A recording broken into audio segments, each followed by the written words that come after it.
Previous year questions discuss करायला सुरुवात करूया. ओके, तर बघा आपला जो काही फिजिक्सचा सेकंड पार्ट राहतो, ओके, त्यामध्ये जो काही आपला युनिट आहे बेटा, dual nature of matter and radiation. Okay, dual nature of matter and radiations. तर या टॉपिकवर जे बेटा आपण ओके एक एक आपण युनिट घेऊया.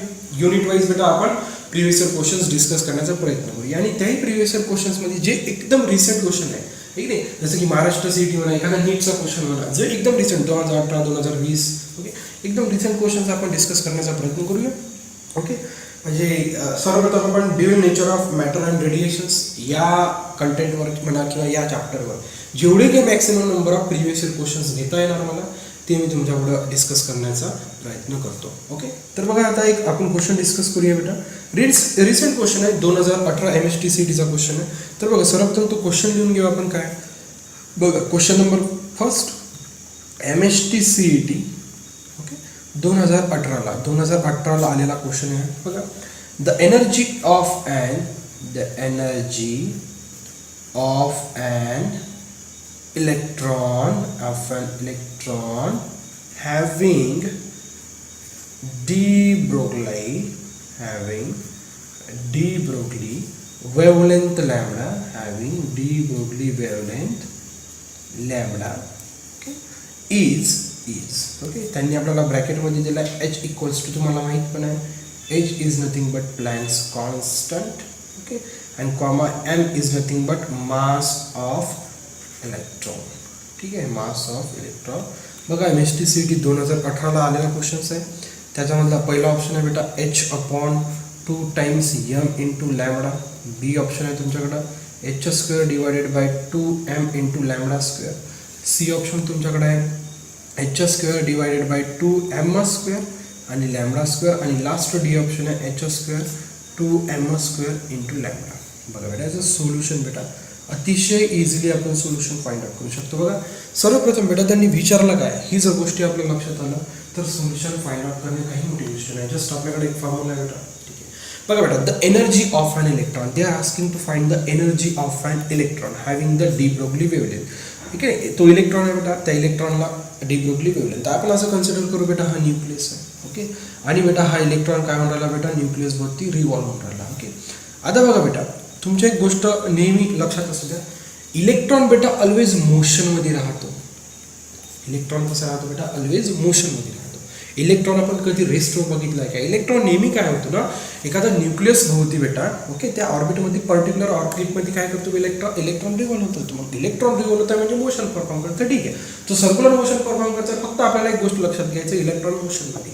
ठीक आहे, मग जेव्हा एखादा पार्टिकल बेटा मोशनमध्ये असते त्याची जी काही टोटल एनर्जी राहते ती काय राहते बेटा कायनेटिक एनर्जी. ओके, आणि बेटा जेव्हा एखादा पार्टिकल रेस्टमध्ये राहते त्याची टोटल एनर्जी राहते बेटा पोटेन्शियल एनर्जी. ठीक आहे, टोटल एनर्जीचा फॉर्म्युला आहे बेटा kinetic energy plus potential energy. Okay, परंतु जेव्हा इलेक्ट्रॉन मोशनमध्ये राहतो तेव्हा पोटेन्शियल एनर्जी 0 होते, म्हणून त्याची एनर्जी किती झाली बेटा कायनेटिक एनर्जी.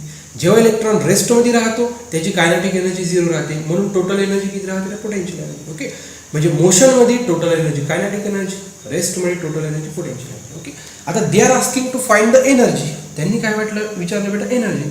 मग आपल्याला माहिती आहे इलेक्ट्रॉन ऑलवेज मोशनमध्ये राहतो, मग एनर्जी फाइंड आउट करणे म्हणजे कोणती एनर्जी फाइंड आउट करणे, कायनेटिक एनर्जी फाइंड आउट करणे. ठीक आहे, इथपर्यंत क्लिअर झालं.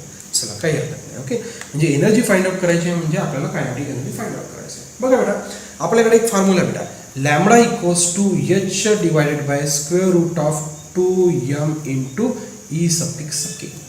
ठीक आहे, म्हणजे हा बेटा लॅमडा ओके आणि कायनेटिक एनर्जी मधलं रिलेशन दाखवतं. बघा, h म्हणजे प्लँक्स कॉन्स्टंट आहे, m म्हणजे बेटा मास ऑफ इलेक्ट्रॉन आहे, आणि E इज नथिंग बट बेटा where E is nothing but kinetic energy okay of particle. Kinetic energy of a particle. ठीक आहे, आता बघा त्यांनी काय विचारलं बेटा आपल्याला कायनेटिक एनर्जी फाइंड आउट करायला सांगितलं. त्यांनी काय विचारलं आपल्याला कायनेटिक एनर्जी. आता कायनेटिक एनर्जी कशी फाइंड आउट करायची बघा बेटा, मी काय करतो taking square on both side. ठीक आहे, बघा लॅमडाचा स्क्वेअर लॅमडा, एचचा square square root and square get cancel. What remains 2 times mass of electron and kinetic energy of electron. त्यांनी आपल्याला विचारलं बेटा कायनेटिक एनर्जी ऑफ इलेक्ट्रॉन. मी काय करतो मग ही kinetic energy of electron shift करतो इकडे आणि लॅम्बडा स्क्वेअर काय करतो इकडे शिफ्ट करतो. Therefore E suffix K left hand साईडला शिफ्ट केला, राईट हँड साईडला H square divided by 2 times mass of electron आणि लॅम्बडाचा स्क्वेअर. Okay, therefore kinetic energy of electron is nothing but H square divided by 2m lambda square. बघा बेटा कोणता option बघतो, बघा H square divided by 2m lambda square. Okay, फक्त जी काही कायनेटिक एनर्जी आहे ती कशा फॉर्ममध्ये दिली आहे. ओके, एच स्क्वेअर आणि लॅम्बडा स्क्वेअरच्या फॉर्मॅटमध्ये दिलेली आहे. ओके, म्हणजे सरळ सरळ बेटा एच आणि लॅम्बडाच्या फॉर्मॅटमध्ये दिला, कारण की 2 कॉन्स्टंट आहे, मास ऑफ इलेक्ट्रॉन पण कॉन्स्टंट आहे. ओके, तसं तर प्लँक्स कॉन्स्टंट पण काय बेटा कॉन्स्टंट आहे. म्हणजे इन टर्म्स ऑफ लॅम्बडा करायचा होता तुम्हाला, जी काही कायनेटिक एनर्जी होती ते इन टर्म्स ऑफ लॅम्बडा करायचं, तर तुम्ही काढण्यात समर्थ राहणार. ओके, MST CET 2018चा हा क्वेश्चन होता, अत्यंत इझी होता. Just you need a common sense की इलेक्ट्रॉन जर बेटा मोशनमध्ये आहे त्याची टोटल एनर्जी म्हणजे कायनेटिक एनर्जी. हा लॉजिक लागला की तुम्ही इझिली बेटा फाइंड आउट करण्यात समर्थ राहणार म्हणजे राहणार. इथं लक्षात बेटा. बघा बेटा एक्झाम्पल नंबर 2, हा क्वेश्चन आलेला आहे बेटा नीट 2020 म्हणजे एकदम रिसेंट क्वेश्चन आहे. ठीक आहे, बघा the energy equivalent of 0.5 gram of a substance is. ठीक आहे, हा क्वेश्चन आहे बेटा नीट 2020चा. यातला पहिला ऑप्शन आहे 1.5 10 पॉवर 13 जूल. बघा बेटा एनर्जी जूलमध्ये मोजायचं. सेकंड ऑप्शन आहे 0.5 × 10 पॉवर 13 जूल. ठीक आहे, ऑप्शन सी आहे आपल्याकडं 4.5 × 10 पॉवर 16 जूल. लास्ट ऑप्शन आपल्याकडे आहे 4.5 × 10 पॉवर 13 जूल. ठीक आहे, चला काही हरकत नाही. बघा बेटा सोल्युशन बघा अत्यंत इझी क्वेश्चन आहे. बघा त्यांनी काय विचारलं, the energy equivalent of this mass. Okay, म्हणजे काय नाही बेटा त्यांनी मास दिलेला आहे. किती दिला आहे बेटा, एक पार्टिकल आहे, सपोज त्या पार्टिकलचा मास दिला आहे 0.5 ग्रॅम. 0.5 ग्रॅम म्हणजे बेटा 1 डिवायडेड बाय 2 ग्रॅम आहे की नाही. 0.5ला तुम्ही कसं लिहू शकता रे 1/2. ओके, मग मी काय ना 1/2 ग्रॅम. ठीक आहे, मग आहे की नाही, एक तुमच्याकडे मास आहे बेटा, आहे की नाही, एक तुमच्याकडे बेटा मास आहे की नाही, एक तुमच्याकडे मास आहे बेटा. सपोज एखादा पार्टिकल आहे बेटा, ओके, या पार्टिकलचं मास त्यांनी बेटा 1/2 ग्रॅम दिलेला आहे, 1/2 ग्रॅम दिला आहे. तर या पार्टिकलची त्यांनी काय विचारली बेटा आपल्याला, एनर्जी. ठीक आहे, बघा बेटा आपल्याला एनर्जीचे 2 फॉर्म्युला आहे according to the Einstein's. E = mc². Okay, mass energy conservation आणि E = hν according to the Planck's quantum theory. Okay, आता बघा बेटा ही एनर्जी कशाची आहे बेटा, फोटॉन म्हणजे बेटा लाईट. फोटॉन म्हणजे काय म्हणू शकतो बेटा, लाईट. ठीक आहे, जर एखादा लाईटचा जर तुम्हाला फ्रिक्वेन्सी किंवा वेव्हलेंथ दिला असेल तर हा फॉर्म्युला यूज करायचा. मग आपल्याला फ्रिक्वेन्सी दिला आहे काय नाही, त्या पार्टिकलची किंवा त्या लाईटची फ्रिक्वेन्सी दिली आहे, त्या पार्टिकलचा आपल्याला मास दिलेला आहे. मग जिथं मास दिलेलं राहतं तेव्हा आइन्स्टाईनचा फॉर्म्युला यूज करायचा. चला काही हरकत नाही. बघा ओके, E = mc². आता जो काही गिवन दिलेला मास आहे 1/2 ग्रॅममध्ये आहे, तर याला किलोग्रॅममध्ये कन्वर्ट करायचं. बघा 1 किलोग्रॅम = 10 पॉवर 3 ग्रॅम बेटा. ठीक आहे, therefore 1 किलोग्रॅम = 10 पॉवर 3 × 1 ग्रॅम लिहू शकतो. ठीक आहे, therefore बघा आता therefore 1 ग्रॅम = तुम्हाला हाऊ मेनी किलोग्रॅम पाहिजे. therefore आता काय करतो बघा 1/10 पॉवर 3 इथं किलोग्रॅम आहे = 1 gram. Okay, therefore this implies according to the laws of indices 10 power -3 kilogram = 1 gram. म्हणजे 1 ग्रॅमच्या जागी आता तुम्हाला काय पुट करता येते बेटा 10 पॉवर -3 किलोग्राम. बघा मास = 1/2 ग्रॅमला बेटा 1 ग्रॅम लिहा. ओके, मग 1 ग्रॅमच्या ठिकाणी आता तुम्ही काय पुट करणार बेटा × 10 पॉवर -3 किलोग्रॅम. ठीक आहे, म्हणजे मास तुम्हाला बेटा किलोग्रॅममध्ये मिळाला, मास तुम्हाला किलोग्रॅममध्ये मिळाला. चला काय हरकत नाही.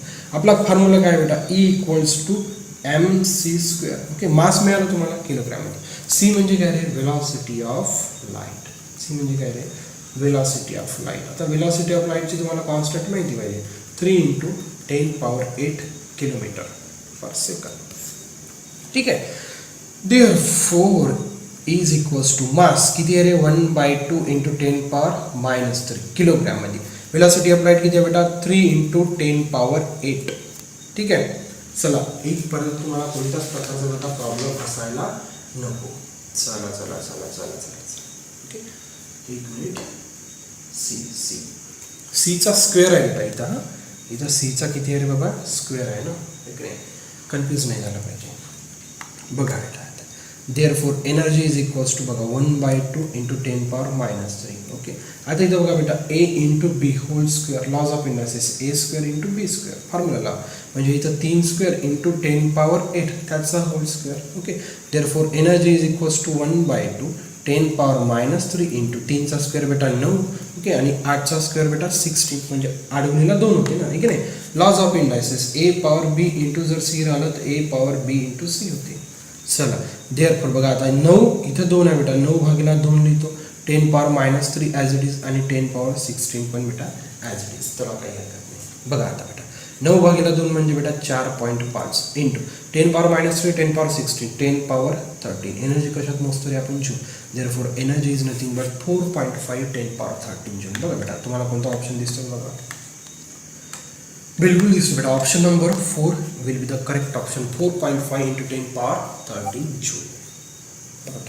अशा जर पद्धतीने तुम्ही बेटा प्रत्येक व्हिडिओमध्ये बेटा आपण 2-3 क्वेश्चन्स सॉल्व्ह करण्याचा प्रयत्न करू जेणेकरून आपला व्हिडिओ बेटा 10 ते 15 मिनिटांचा व्हिडिओ राहिला पाहिजे जिथे बेटा आपल्याला प्रिव्हियस इयर क्वेश्चन 2 ते 3 क्वेश्चन्स पक्का 2 तर क्वेश्चन पक्का डिस्कस करणार आपण एक सिंगल व्हिडिओला 2 पक्का क्वेश्चन डिस्कस करण्याचा प्रयत्न करणार ओके. जर छोटे क्वेश्चन राहिले तर बेटा 3 क्वेश्चन 10 ते 15 मिनिटाच्या व्हिडिओमध्ये ओके बेटा. आजपासून बेटा हे म्हणजे व्हिडिओ सेशन्स सुरू केले ज्यावर बेटा आपण फिजिक्सचे प्रिव्हियस इयर क्वेश्चन्स डिस्कस करण्याचा प्रयत्न करू. आपण पहिला चॅप्टर बेटा चूज केलं dual nature of matter and radiations. तर या चॅप्टरपासून आपली सुरुवात झाली म्हणजे जोपर्यंत मला वाटते की प्रिव्हियस इयर क्वेश्चन्स इथपर्यंत करायला पाहिजे मुलांनी तिथपर्यंत मी घेण्याचा प्रयत्न करतो. So thank you for watching okay. आणि जर तुम्हाला व्हिडिओ आवडला असेल तर कमेंट करायला विसरू नका. So thank you for watching. See you in the next.